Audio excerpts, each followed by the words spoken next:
G'day mate, welcome to episode 39 of the Exponential Performance Podcast.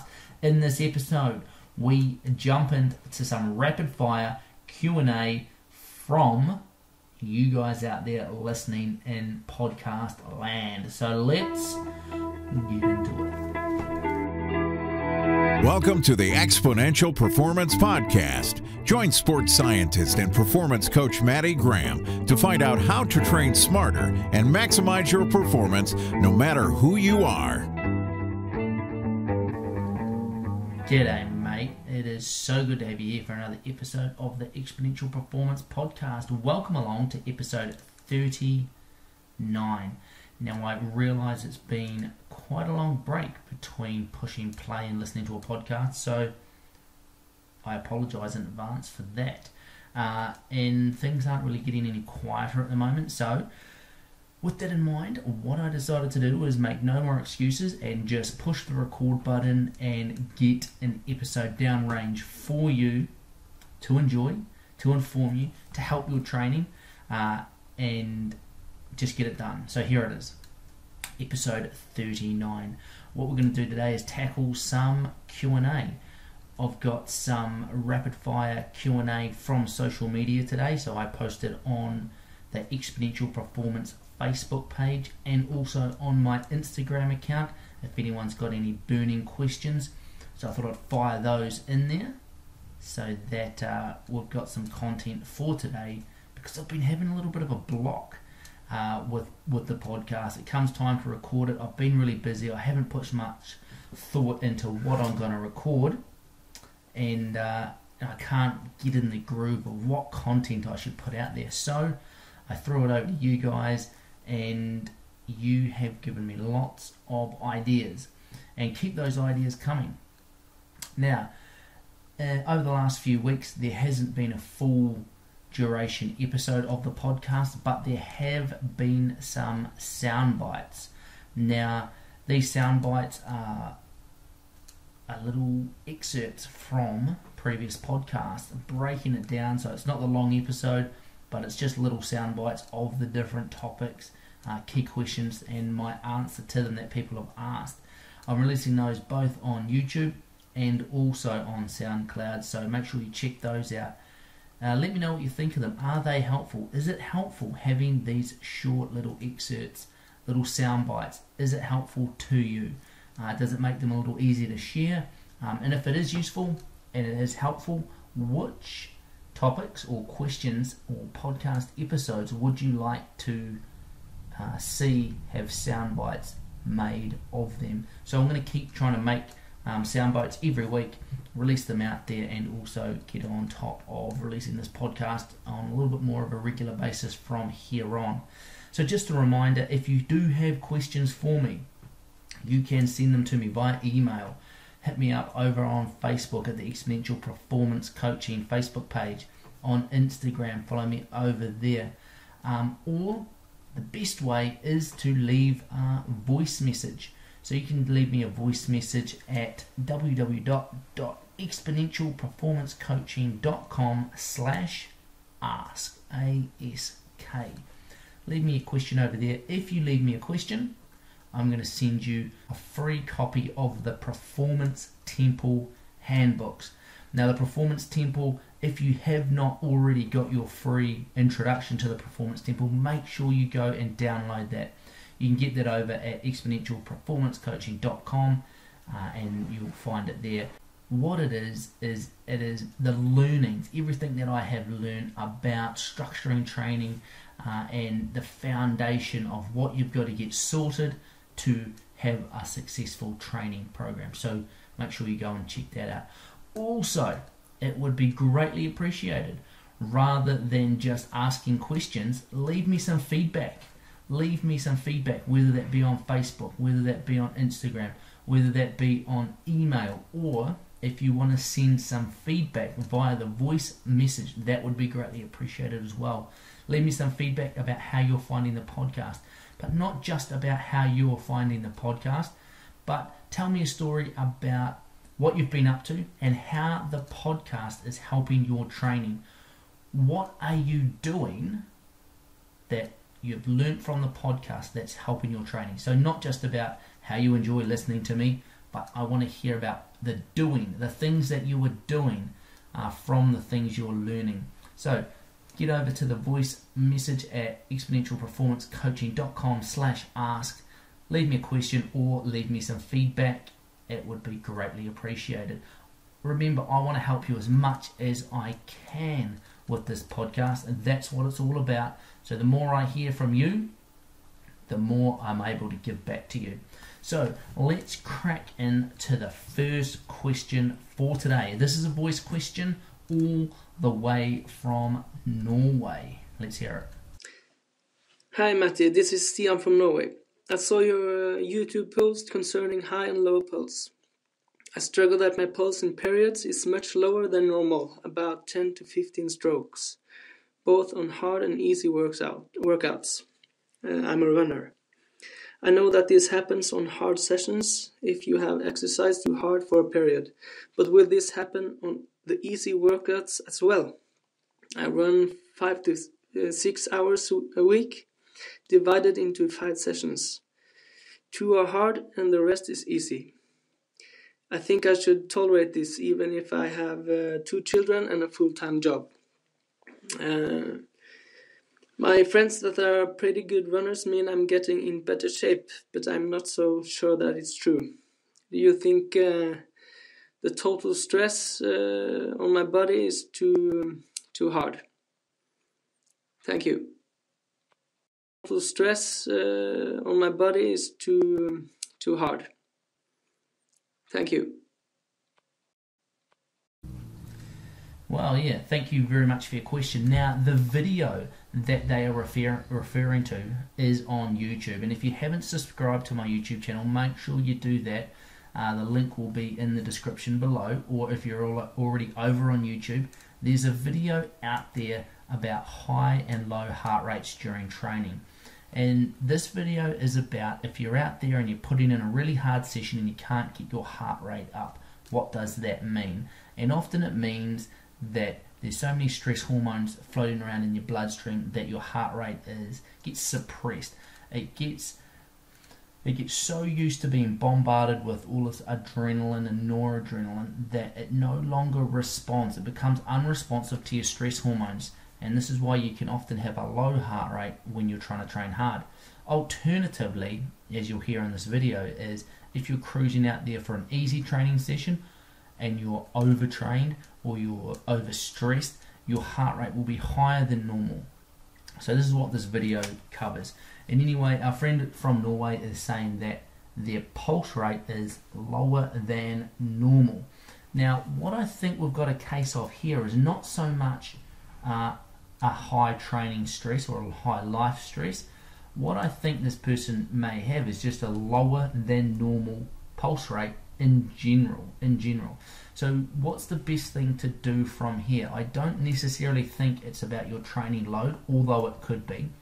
But what I think you need to do is, rather than comparing your heart rate to other people, because some people have higher heart rates, some people have lower heart rates. There's a distribution of heart rate ranges out there.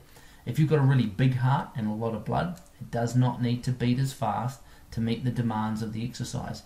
If you've got a small hummingbird heart, then you've got to beat it a lot faster to get the blood around. So what I think is potentially the problem, well, not the problem, but the situation going on here is that potentially you have a slightly lower heart rate than normal. It doesn't necessarily mean that you're overtrained or overstressed, but it's just something we need to take into account. So what you need to do from here, go out and do a field test. Now, for you being a runner, you'd want to do a running field test. Pretty much what we want to do is go out for 30 minutes. Do a good warm-up, and then take the first 10 minutes hard. Settle into your pace, but you're aiming to run as far and as hard as you can for 30 minutes. Now, the idea of this is we're trying to get an average heart rate over the final 20 minutes of this field test. So run as hard as you can. At 10 minutes into the test, I want you to push the lap button on your heart rate monitor so it captures the average heart rate for that final 20 minutes. Now, the average heart rate for this final 20 minutes is a good indication of your functional threshold heart rate. So you take that heart rate, that average heart rate over that time, and I want you to minus 5% off it. And the reason we minus 5% is it's not our true functional threshold heart rate, because our functional threshold heart rate is the maximal average heart rate that we can hold for 1 hour. So if we're doing 20 minutes, usually it's about 5% lower over that shorter time period than if we were to push it out for the full hour. So take that heart rate that you got for that 20-minute time period, minus 5% off it, and then take that number. That is your functional threshold heart rate. What you can then now do is go into a program such as Training Peaks and use that heart rate to calculate your training zones. Then that's going to give you specific heart rate training zones for you personally, for your heart, for your specific heart and how hard it beats. And then you're going to get a better idea of where you are sitting in different training runs.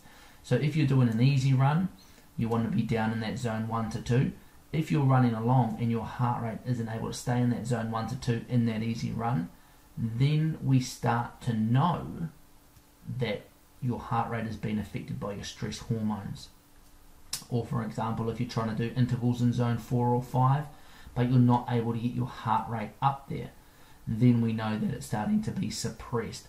But until that time that we actually get some specific data for you, we don't know whether or not it is actually normal for you, even though it's out of the normal ranges that you might be seeing with your friends or your training partners.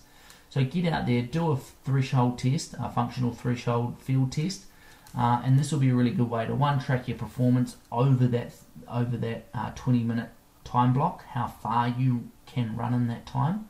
So not only will it give us this data about your heart rate, it'll also give you data about your performance, and if you retest, obviously you can see if you're getting fitter, for want of a better word. Also allows you to set those zones, see where your heart is. So thanks very much for your question. Please send me a follow-up voice message. Let me know how you're getting on and what results you find of this. Alrighty, next question from our social media rapid fire Q&A. It's about cramp. And this person says that they don't get cramp in training, but they always get it in racing when they're racing in events. Now, I covered cramp fairly in-depthly in an episode 37, and I also have some videos on YouTube around cramp.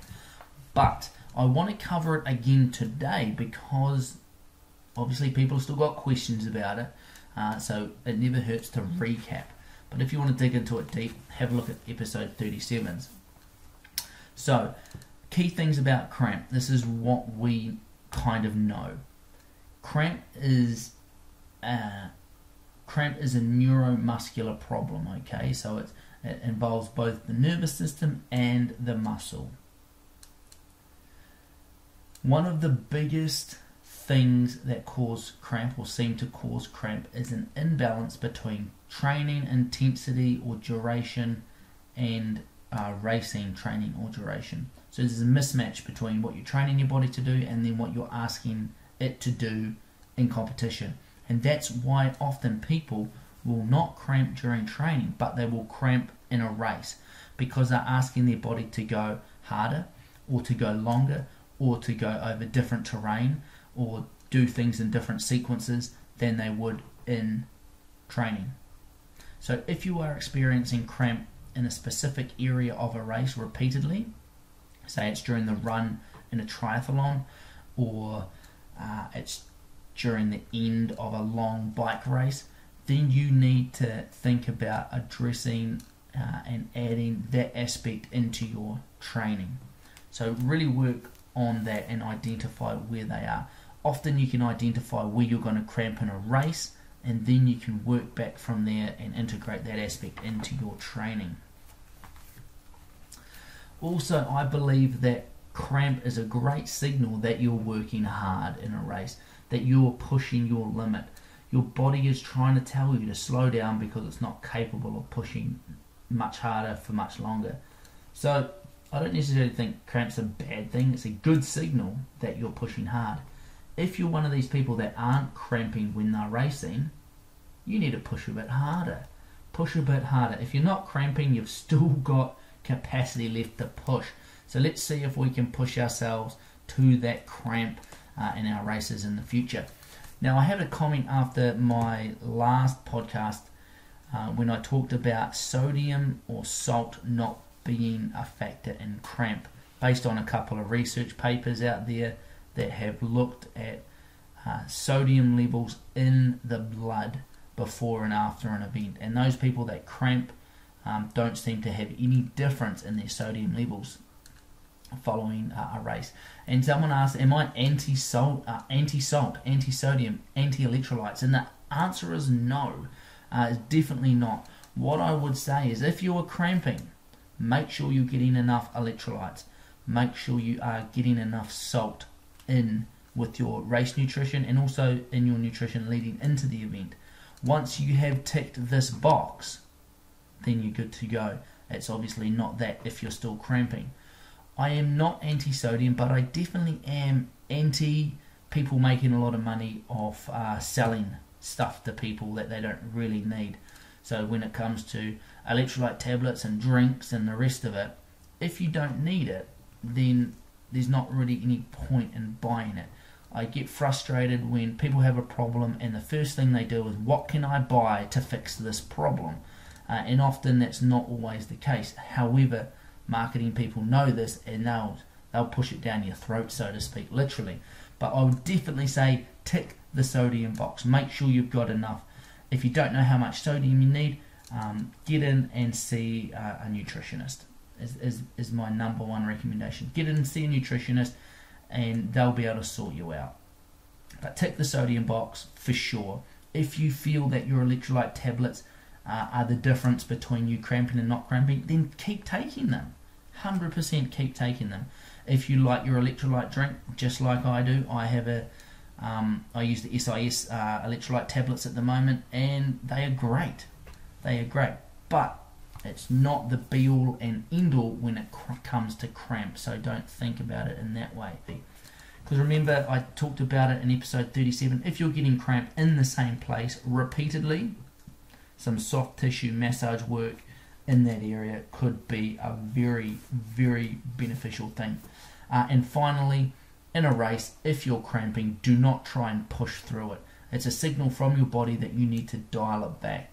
So scale it back, make sure you've taken care of your nutrition, hydration, and then just focus on your pacing. Dial it back, let that cramp subside, and then try and push your intensity back up to where you want it to be.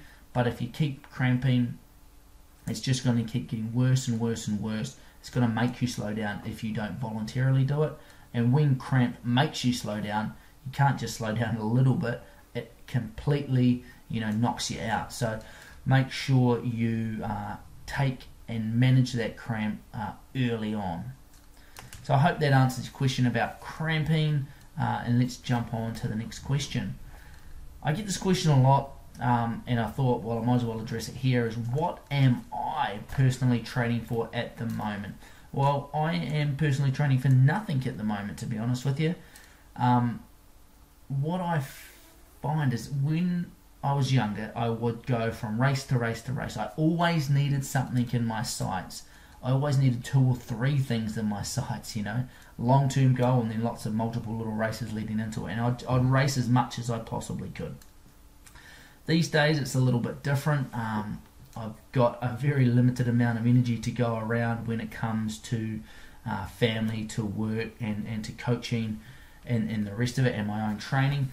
So what I personally do is I don't really go out looking for things to do.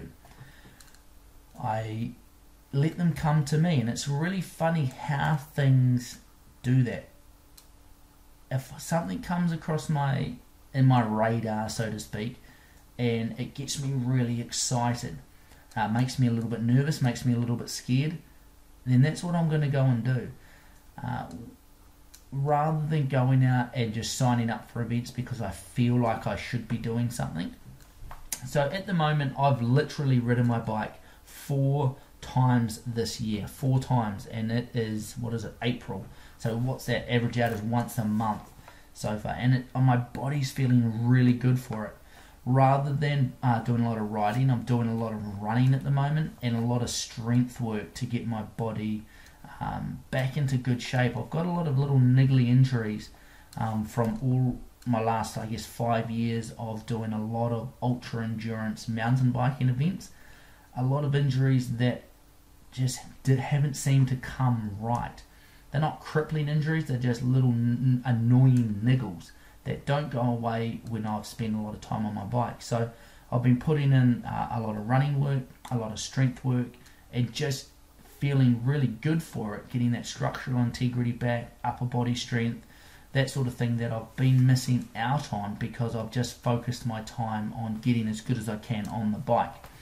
Now, this goes a lot against a lot of the advice that I give about training and maintaining balance and that sort of thing, and I realise that.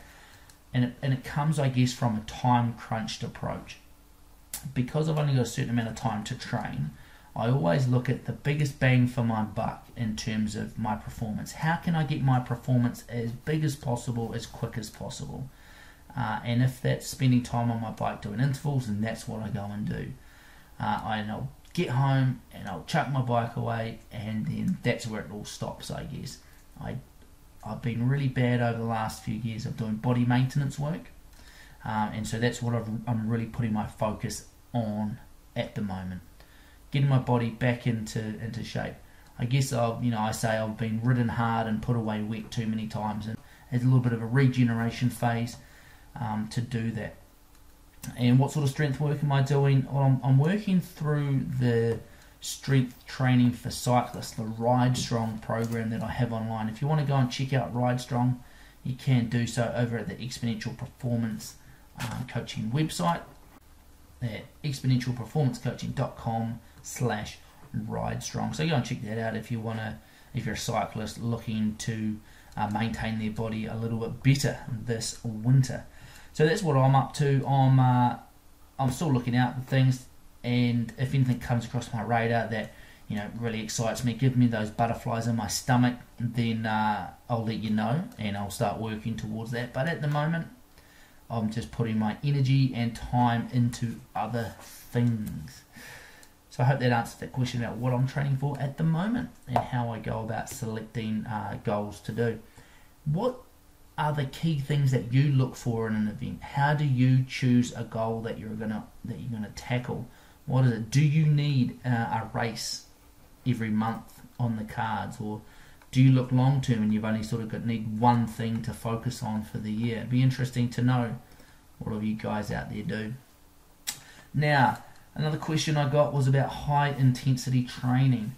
This was about this is off Facebook, with the trend towards more high intensity interval training and interval style focused sessions. How often and when should longer rides be targeted? This is in the context of competing in endurance rides such as 160 kilometer mountain bike, day races, or multiple day brevets. Thanks in advance. So I've talked a little bit about this before in previous podcast episodes. What I would say is get back and have a bit of a look at episode 2, where I talk about interval and endurance training, and also episode 5, where I talk about endurance training when you're short of time. But the key thing is that yes, you can use this high intensity interval training to replace a large amount of your training. And what I've found is it works really, really well for those people who have got a history of endurance training. They've been training for quite a number of years. They've got a really good aerobic base.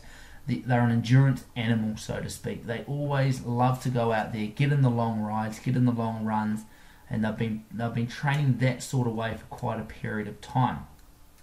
So if you are that sort of a person, then if you get into some high intensity interval work, it's going to boost your training pretty quickly. Depending on what your goals are within those sort of races, I'd definitely suggest keeping a long ride in there. How many long rides? Well, it's entirely over to you, and it depends on the time you've got available. But what I would normally say is that, you could get in one long ride every week or every second week and still get away with it if you're putting in really good quality, high intensity training on the other days. Now, what I find is that as an athlete builds more and more of this high intensity interval training into their program and drops the long steady distance, they are able to usually perform pretty well for a season. They're usually able to get away with it for about a season. After that time, what I find happens is it starts to erode your endurance base. And so what I find is that with athletes that are taking this sort of training approach, what I suggest is that you have little top-up endurance blocks throughout your build-up. So you might not be able to regularly get in long endurance rides, but you may be able to get a block in, say, over a long weekend, or one weekend every month, or every second week, that you're able to get out for some long endurance miles. That's when you can do it. So inject your high intensity interval training program with some longer endurance blocks in there to top up your aerobic base, just so that it doesn't get eroded too much. And then often people who are seasonally busy at work, say they might be super busy over summer, so they've got to adopt a high intensity interval training approach over summer, but then in, say, autumn or winter or spring, they may have a period of work where they're not as busy. And in that case, then you could plan that non-busy time at work to have an endurance block in there to top things up. And if you're able to inject those little top-up blocks throughout your program, you can maintain, that higher intensity, lower volume training quite effectively. But it's just really dependent on your specific circumstances and your goals. But if you want to have a talk about that, let me know. We can always have a look at it, see what your goals are, see where you could be a little bit more strategic about your training, when you could put in high intensity blocks, when you need to dial things back and do some endurance work. So have a think about that, how it would fit in with your program. Now, final question from Facebook today, from a good mate of mine, John Harris. He always loves to throw a few curveballs. So what I thought I'd do is throw this question out to the audience. So have a listen to this, and if you want to have any input into it, head over to Facebook and I want you to reply to this question. It's a little bit of a philosophical question, something different to this podcast. So let's get those brains engaged and have a think about it. So, a boat named Theseus has been passed down through generations of the same family. Each time a component of the boat becomes rotted or damaged, it was removed and replaced. Now, after 100 years, all of the components have been replaced, so nothing original remains. All of the replacement parts were identical to the original ones. Each rotted or damaged part was also kept, and over time another vessel was made from all the rotted and damaged parts removed from the original boat until it was complete. So now you've got two boats. Which boat is the true Theseus? If you select the latter described vessel, the one that was made up of all of the damaged and rotted parts, at which point did it become Theseus again? So there you have it, guys, a little bit of a philosophical question for you to round out the podcast. Please head over to Facebook and comment so that John Harris knows that you are thinking and engaging your brain in more than just sports science and performance. So let me know, which boat is the true Theseus? The one that is made up of the complete replacement parts, or the one that is made up of all the rotted old parts. First question, why would anyone want to make a boat out of rotted, damaged parts? I don't really get that, but anyway. Go over, check that out. Leave me your comments on that question from the thinker, John Harris. P.S. John, thanks for your question. Also, make sure you find me over on Twitter, Facebook, and also Instagram. Send me your questions. I love to hear from you, because at the end of the day, this podcast is all about giving you the information that you need to inform your training so you can train hard, but most importantly, train smart. Now remember, take this information from today's podcast and don't just think about it. Don't just analyze it and continue to search the internet for the next greatest thing, but go out and start doing. The best training program put together by all of the smartest sports scientists in the world is not going to work unless you go and do the work. So get out there and train hard, but most importantly, train smart. And I'll talk to you next week.